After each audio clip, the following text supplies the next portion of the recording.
Hello, and welcome to Fiction Book Genres, what you need to know and why they matter. In today's video, I'll be telling you about genres, what they are, what they're for, and why you really need to consider them before, during, and after the writing process. In a moment, I'll tell you the single most important reason why you need to take genre seriously. Alright, now, depending on where you are in your writer journey, you might already have figured out a lot of the stuff I'm going to be talking about today. If so, fantastic. Congratulations, you're already on your way to potentially being a best-selling author. If not, if you're still kind of unsure what genre you want to write in, if you even want to write in a genre, what's going on here, this video is hopefully going to help you. I, for quite a while, was in the same boat as you are right now. And the crux of the issue, I think, begins with a misunderstanding of what it means to be a writer. There are a lot of specifically newer authors, or even authors who've been writing a long time and haven't reached any amount of success, who think, I'm an artist, I just want to write things how I want to write them, so that I can move an audience in the emotional direction I want to. I want to make them weep. I want to make them laugh. I want to make them irate at the villain, or whatever you're trying to elicit from them. That is awesome. You're on the right path there. That is, in fact, what writing is awesome at, and I would argue best at. But picking your genre is the thing that helps you do that. It's not some kind of little label that limits your art. It's the thing that tells the right type of reader that your art is for them. Now, a lot of other problems arise when someone is in this stage of writing, often, and I would like to address those in a similar way to how Robert McKee did in his book, Story. It's a fantastic book. I learned quite a bit about storytelling from it. I highly recommend it. I am not sponsored. We are not sponsored by him, but his book is amazing. And in there, he brings out the analogy of music. Now, I'm going to do my own version of that, but I got the idea from him, so I'm dotting my I's, crossing my T's. I don't want to think anyone who's read his thing, I'm not trying to rip him off here. Writing is an art form, especially when you're trying to do some kind of art. You can write a lot and it's not art, depending on what you're producing or how you think of it and all that. But still, there's this misinterpretation of the form. If someone were to come to you, or say you decided to do this yourself, you wanted to become a world-famous painter. You wanted to create the next Mona Lisa type of that level of, this is admired long after your death, this is high art. And you just got out a paintbrush and started doing some painting. Would you be surprised that that painting was not considered high art? Would you be surprised if someone came to you with that piece of art and work and you didn't really take it seriously? Because that's kind of what a lot of newbies are trying to do with their writing. And the same goes for music. You can't expect someone to sit at a drum kit and just hammer away for 3 minutes and come up with the next great rock song or the next great jazz song. That's not how it works. It takes hundreds, if not thousands of hours working with the different brushes you want to work with, learning, reading books, maybe going to classes, watching YouTube videos, finding, for the artwork example, how much pressure you're supposed to apply for this type of line. What do you need to do for this type of shading with a pencil versus a paintbrush? And with the drum kit, you need to study and practice your rudiments. There are a lot of technical things that a good drummer has just in their muscle memory that they can just do. They don't even have to think about it. And then they can go off and create a fantastic drum solo that is unlike another drum solo that's been heard before. It's fantastic, and it's original, and it just is awesome. Or with the painter, some brand new landscape with fantastical elements and different things done in their own style, and it's beautiful, and it evokes emotion, and it's only awesome because those artists took the time to learn what it meant to be that kind of artist. And the same goes for writing. You cannot just sit down at your Word document and hammer away on the keyboard for a few months, or forbid weeks, or even days, depending on who you might be listening to. Don't do that. Spend the time. But even if you spent months and you never practiced, you never spent the time to figure out what it meant to write, what it takes to write good dialogue, what it takes to write a good description, what it takes to write well in the genre you're trying to write in. And if you come through that process with a finished manuscript in your eyes, and you try to send that out to an editor, it's going to be a lot of money, and then some of them might not even take you. If you wanted to be traditionally published, and you sent that out to a publicist to then go and issue your book towards a traditional publisher, you're just going to say no, because you didn't do your homework. You didn't spend the time required to figure out how to write the thing that you're trying to write. You just sat there and vomited some words onto a text document or onto a page. That is not how anyone in their right mind would go about creating a good painting or creating a good piece of music. So why is it that so many aspiring authors do that with their books? I would argue writing books is far more difficult than writing a good song or drawing or creating a good painting.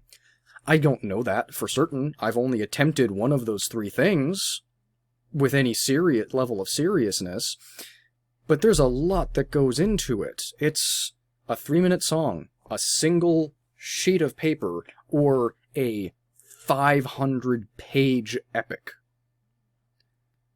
A 500-page epic, in my opinion, is the hardest to do, and people just don't take that seriously. They just willy-nilly attempt to do something. Hopefully you're not willy-nilly trying to do that. If you're not, and if you want to produce something that people will want to actually read, you do need to take the time to study storytelling architecture, not just how to write good dialogue or make a scene vivid in the reader's mind. You need to learn how to structure your story.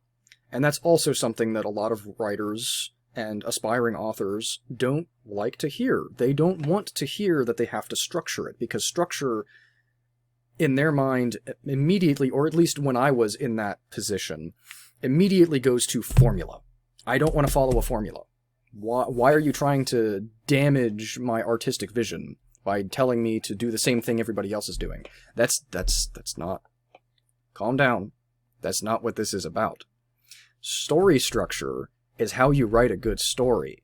You can take one thriller and read it and study its structure, you know, a successful, well-written thriller, and you can take another one in the same genre, in the same subgenre, and read it and study the structure.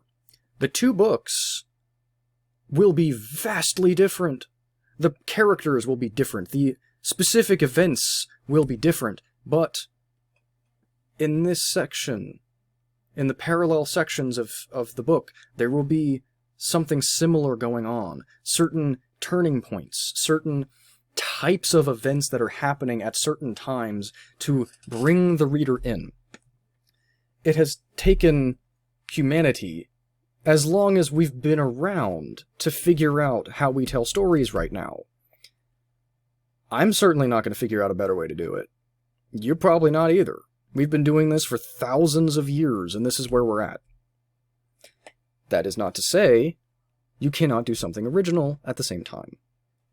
Every idea has been had before, but that doesn't mean that this idea plus this idea has been done before, or those 5 ideas that you're considering placing together and melding in your individual way that only you have been able to come up with because of your education, your life experience, the people you know, the other stories and non-fictions you've read.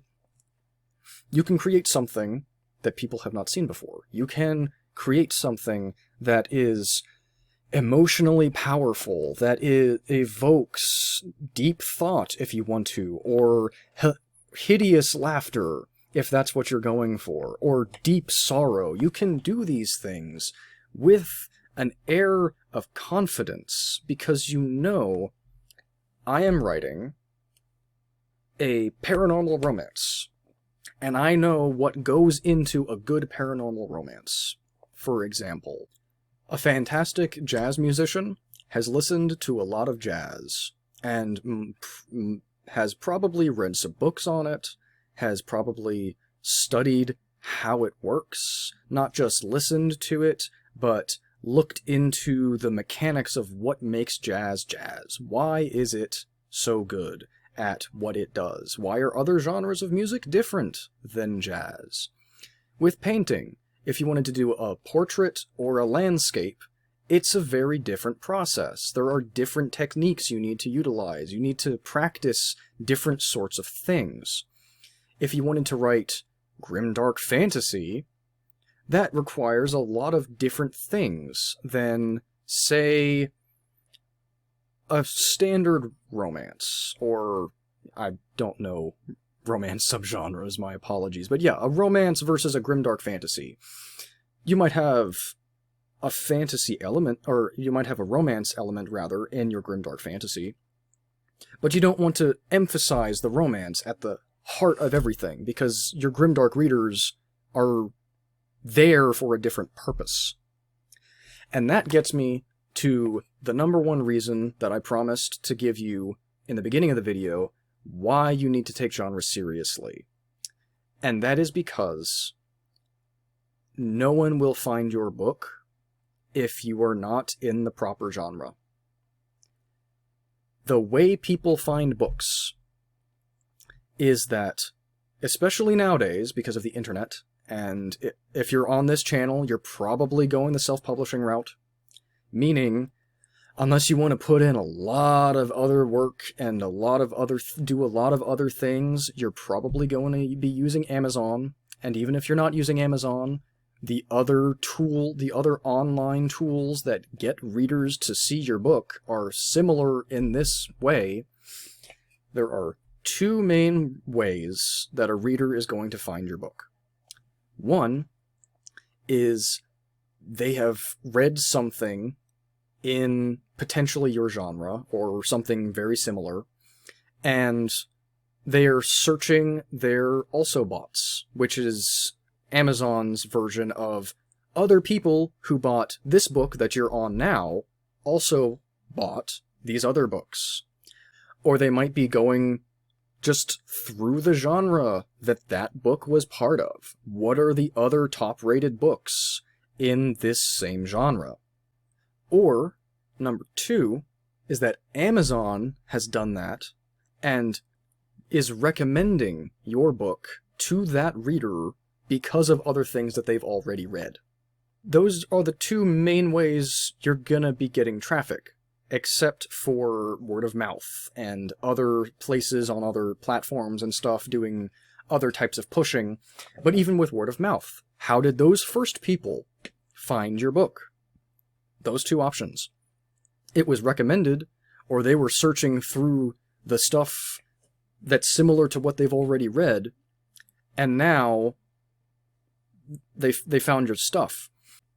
On top of that, if you don't pick a category, if you don't pick a genre, you're not going to be able to sell it.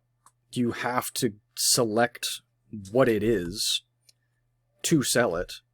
And if you don't do that correctly, the people that do find your stuff are going to buy it and read it and be very disappointed because you didn't do a good job of representing that genre. They were hoping for a spy thriller, and they got a Western. If I was looking for a spy thriller and I ended up reading a Western that advertised itself as a spy thriller, I'd be pretty pissed off. I want my money back. I might even consider giving it a bad review.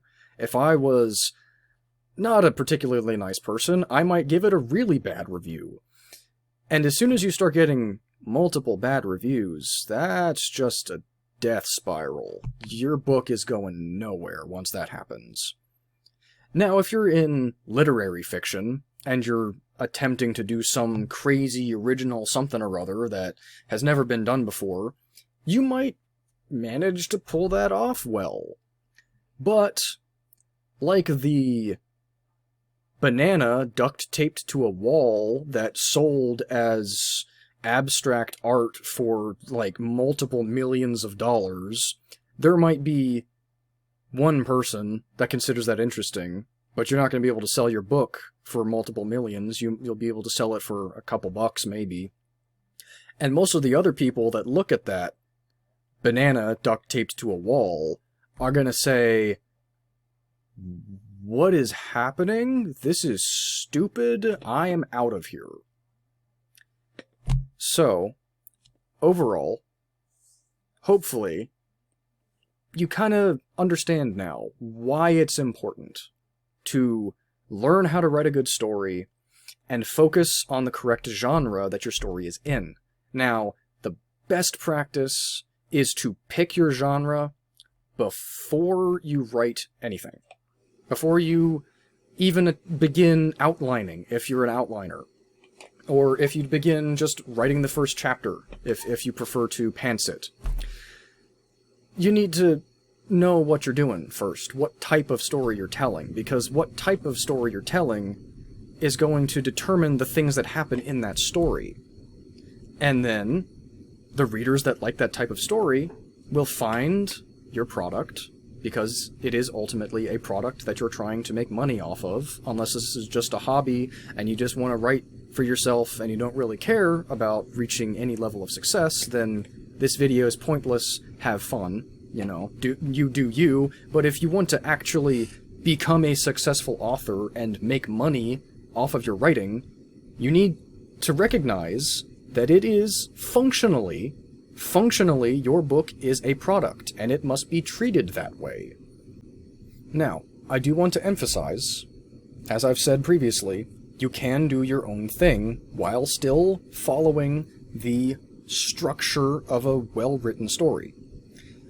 I originally had quite a bit of trouble with this idea, because a lot of the stuff I was reading, a lot of the videos I was watching, everybody was talking about the hero's journey, which is the most iconic story structure ever. It's existed since storytelling has existed, at least in the West, and even the East has its own form of the hero's journey. I didn't like that. I didn't like the requirements of the hero's journey. There were things that the hero was supposed to do at certain times that's just like, that's not, it doesn't feel good. I don't like that. That's not what I want to do. It just made me feel icky that I couldn't do some of the things I wanted to do with it.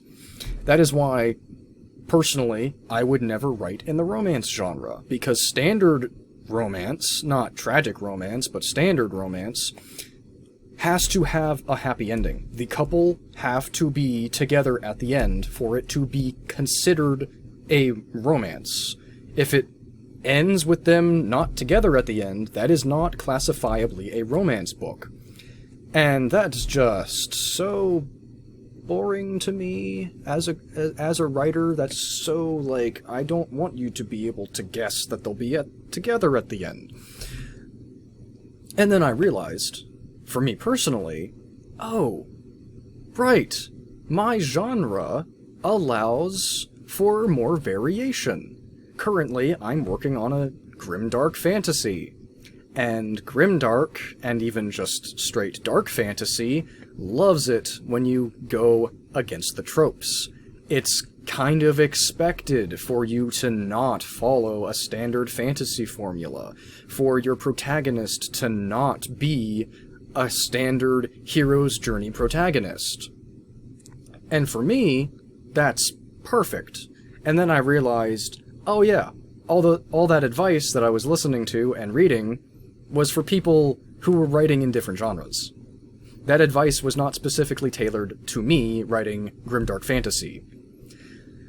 And so, for you, if you feel bogged down by a lot of the hero's journey talk that you will inevitably find when you are studying and trying to get better at the structure of storytelling, the different types of stories you can tell, all of these different things, remember, what's your genre? What's your subgenre? Maybe your subgenre is doing things differently, and you're allowed to do things differently.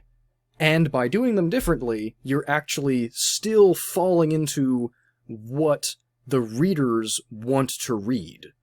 The readers who are interested in that subgenre might want you to do something different because of what you're doing. And so if you really feel like you want to do something different, find those genres and those subgenres that within the community of readers and writers, it is expected for you to do stuff differently. And then you can be as creative as you want within the overall architecture of what you're trying to do. Remember, you're trying to create a great painting, not slap some paint on a page here. You can have that creativity, and you're still doing it in a way that readers will enjoy, in a way that readers want it to happen.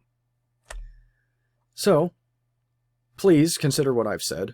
I know it took me a while to get my head wrapped around all of this stuff and agree to it. Hopefully I've described it in a way that spoke to you, because a lot of the times when people were telling me these different things, they weren't really saying it in this way. Hopefully, I did a good job of describing that, and you've come around. And if you haven't, and you publish a book later, maybe come back. If it doesn't do well, if it does do well, then hey, what do I know?